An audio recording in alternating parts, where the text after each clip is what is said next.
Hello everyone, मैं हूं कामरान चौधरी और आप देख रहे हैं केमिस्ट्री विद कामरान। आज की बेसिक कॉन्सेप्ट सीरीज के लेक्चर में हम लोग देखने जा रहे हैं what is the difference between evaporation and boiling. Boiling और इवेपोरेशन क्या होते हैं और उनमें क्या क्या डिफरेंसेस होते हैं, इनको ज़रा हम आज समझेंगे। तो सबसे पहले हम डिफ़ाइन कर लेते हैं कि बॉइलिंग और इवेपोरेशन होते क्या हैं। अगर आप इन दोनों की डेफिनेशंस की बात करें तो हम एक तरह से ही तकरीबन दोनों को डिफाइन करते हैं। मैं आपके सामने सिंपलेस्ट डेफिनेशन लिखता हूं कि बॉइलिंग क्या होती है और इवेपोरेशन क्या होती है, उसके बाद हम कुछ डिफरेंसेस भी देखते हैं इनके। अब जैसे बॉइलिंग को आप कैसे डिफाइन करते हैं कि the process in which a liquid turn into a gas.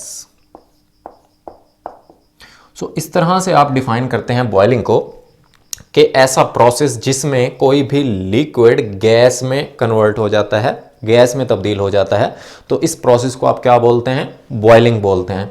अच्छा, अब इवेपोरेशन को भी आप बिल्कुल इसी तरह से डिफाइन करते हैं कि the process in which liquid turn into a gas. So दोनों को आप सेम तरह से ही डिफाइन करते हैं कि ऐसा प्रोसेस जिसमें लिक्विड जो है वो गैस में कन्वर्ट हो जाता है, गैस में तब्दील हो जाता है, इन प्रोसेसेस को आप क्या बोलते हैं? बॉइलिंग या इवेपोरेशन। तो मेजर डिफरेंसेस क्या होते हैं वो हम देख लेते हैं। जैसे बॉइलिंग का जो प्रोसेस होता है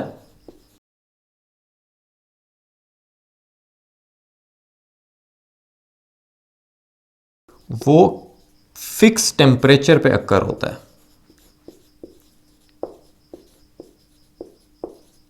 जिसको आप क्या बोलते हैं? बॉइलिंग पॉइंट बोलते हैं।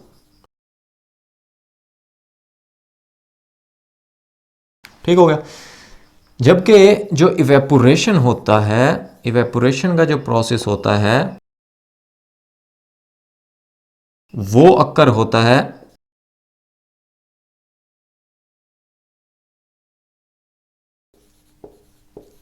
किसी भी टेम्परेचर पर, बट वो टेम्परेचर कितना होना चाहिए? Below the boiling point. ये है main difference between boiling and evaporation. अब बॉइलिंग एक फिक्स टेम्परेचर पर जब कोई भी लिक्विड गैस में कन्वर्ट होता है, गैस में तब्दील होता है, सो उसको आप बॉइलिंग बोलते हैं। बट इवेपोरेशन में ऐसा नहीं है। इवेपोरेशन किसी भी टेम्परेचर पे अक्कर हो सकती है, लेकिन वो टेम्परेचर हमेशा बॉइलिंग पॉइंट से कम होगा। इसकी एग्जांपल हम कुछ यूं ले सकते हैं। जैसे देखें, सिंपली वाटर का जैसे बॉइलिंग पॉइंट आप सब लोगों को पता होगा कि वाटर का जो बॉइलिंग पॉइंट होता है वो 100 डिग्री सेल्सियस होता है। 100 डिग्री सेल्सियस पे वाटर बॉयल हो जाता है। ठीक है। इसी तरह डिफरेंट कंपाउंड्स के लिए जो बॉइलिंग पॉइंट है वो उनकी कंपोजिशन पर डिपेंड करता है। जैसे सोडियम क्लोराइड है NaCl, उसका जो बॉइलिंग पॉइंट होता है वो 1465 मीन्स के 1465 डिग्री सेल्सियस होता है। ठीक है। इसी तरह से अगर आप इवेपोरेशन की एग्जांपल देख लें तो इवेपोरेशन जैसे कॉमन सी अगर मैं आपको एग्जांपल दूं डेली लाइफ से, जैसे आपको पसीना आता है, स्वेटिंग का प्रोसेस है। ठीक है। जब आपको पसीना आता है, सो वो जो आपके जिस्म पे, आपकी बॉडी पे जो वाटर होता है वो क्या होता है? बेसिकली वो आपकी बॉडी से टेम्परेचर को क्या करेगा? एब्जॉर्ब करेगा, हीट को एब्जॉर्ब करेगा, एनर्जी को एब्जॉर्ब करेगा इन द फॉर्म ऑफ हीट। ठीक है। और इवेपोरेशन का प्रोसेस अक्कर होगा। ठीक है। आहिस्ता आहिस्ता वो जो पसीना है आपका वो इवेपोरेट हो जाएगा। ठीक है। या इसी तरह से जैसे आप कपड़े धोकर बाहर सुखाने के लिए डालते हैं, ठीक है, सो आप देखते हैं कि वो कपड़े जो हैं वो ड्राई हो जाते हैं। अब इसका ये मतलब नहीं है कि बाहर का एटमॉस्फेयर का जो टेम्परेचर है वो 100 डिग्री सेल्सियस हो गया। ठीक है। 100 डिग्री सेल्सियस नहीं होता, बल्कि वहां पर क्या हो रही होती है? इवेपोरेशन अक्कर हो रही होती है। ठीक। तो आहिस्ता आहिस्ता जो है ना वो जो आपके कपड़ों में पानी होता है वो गैस में कन्वर्ट हो जाता है। या आप फ्लोर पे या किसी भी फर्श पे आप पानी गिरा दें, ठीक है, सो आप देखेंगे थोड़ी देर बाद वहाँ से वो पानी जो है वो इवेपोरेट कर जाएगा, आपको नहीं मिलेगा पानी थोड़ी देर बाद, ठीक है, उस जगह से। हाँ, इवेपोरेशन का प्रोसेस भी टेम्परेचर पे डिपेंड करता है। ज़्यादा टेम्परेचर होगा तो इवेपोरेशन जल्दी होगी, फास्ट होगी इवेपोरेशन, ठीक है। कम टेम्परेचर होगा तो इवेपोरेशन स्लो होगी, इवेपोरेशन का प्रोसेस स्लो होगा। बट जो इवेपोरेशन का प्रोसेस होता है वो किसी भी टेम्परेचर पे हो सकता है बिलो बॉइलिंग पॉइंट, ठीक है। जैसे वाटर के लिए मैंने आपको एग्जांपल्स दी कि इवेपोरेशन का प्रोसेस वाटर के लिए हमेशा 100 डिग्री सेल्सियस से कम के टेम्परेचर पे होगा। इसी तरह से अगर 100 डिग्री सेल्सियस टेम्परेचर हो जाए वाटर का और वो 100 डिग्री सेल्सियस पर गैस में कन्वर्ट हो रहा है, सो फिर उसको हम बोलेंगे बॉइलिंग, क्योंकि वो अपने बॉइलिंग पॉइंट पे लिक्विड जो है वो गैस में कन्वर्ट हो रहा है। अब नेक्स्ट डिफरेंस देख लेते हैं कि बॉइलिंग पॉइंट और इवेपोरेशन में और क्या क्या डिफरेंस है। अब जो बॉइलिंग का प्रोसेस होता है ना, वो अक्कर होता है through out the liquid.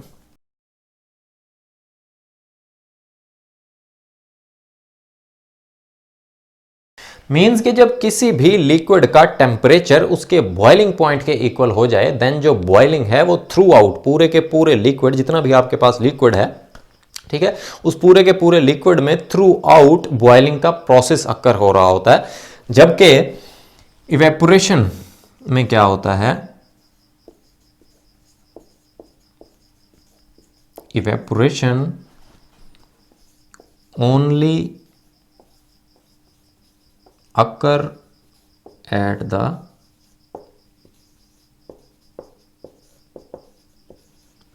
surface of the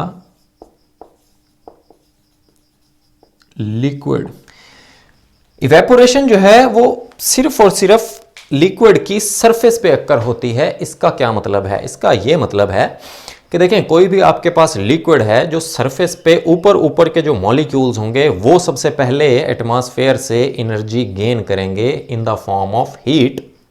सो वो उनके अंदर इतनी एनर्जी जब आ जाएगी कि वो सरफेस को लीव कर सकें, ठीक है, इंटरमॉलिक्यूलर फोर्सेस को ब्रेक कर सकें, देन वो लीव कर जाएंगे सरफेस से। ठीक हो गया? ओके, जो नेक्स्ट डिफरेंस है वो क्या है? जो बॉइलिंग का प्रोसेस होता है, बॉइलिंग अक्कर रैपिडली। बॉइलिंग का जो प्रोसेस होता है वो फास्ट होता है, रैपिडली होता है, जबकि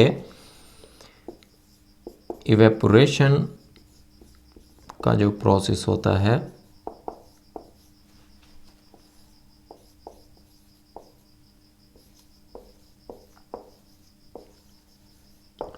वो जरा स्लो होता है, आहिस्ता होता है। ठीक है, ये मैं आपको ऑलरेडी बता चुका हूं कि इवेपोरेशन भी डिपेंड करती है टेम्परेचर पे। ठीक है, अगर तो टेम्परेचर है ज़्यादा, ठीक है, बट बॉइलिंग पॉइंट से कम कम होना चाहिए। अगर टेम्परेचर ज़्यादा है, so as compare to low temperature evaporation ज़रा फास्ट होगी। जैसे मैंने आपको एग्जांपल दी कि आप कपड़े सुखाने के लिए डालते हैं, सो अगर तो ज़्यादा तेज़ धूप है, आप देखेंगे कि कपड़े जो है वो जल्दी ड्राई हो जाते हैं। क्यों? क्योंकि टेम्परेचर ज़्यादा है। ठीक है, इसी तरह से अगर रेनी डे है कोई, ठीक है, या धूप नहीं है, सो ऐसे मौसम में जो कपड़े हैं वो ज़रा देर से ड्राई होंगे। क्यों? क्योंकि टेम्परेचर जो है वो कम है। ठीक हो गया? सो ये तो था major differences between boiling and evaporation. उम्मीद है आपको अच्छे से क्लियर हो गया होगा कि बॉइलिंग और इवेपोरेशन में क्या डिफरेंस होता है। फिर भी अगर आप लोगों का कोई क्वेश्चन होता है, देन आप नीचे कमेंट सेक्शन में मुझसे पूछ सकते हैं या मुझे ईमेल भी कर सकते हैं। अगर आपको वीडियो पसंद आई है, देन चैनल को सब्सक्राइब जरूर कीजिएगा, वीडियो को लाइक किया करें, शेयर किया करें। Thank you very much.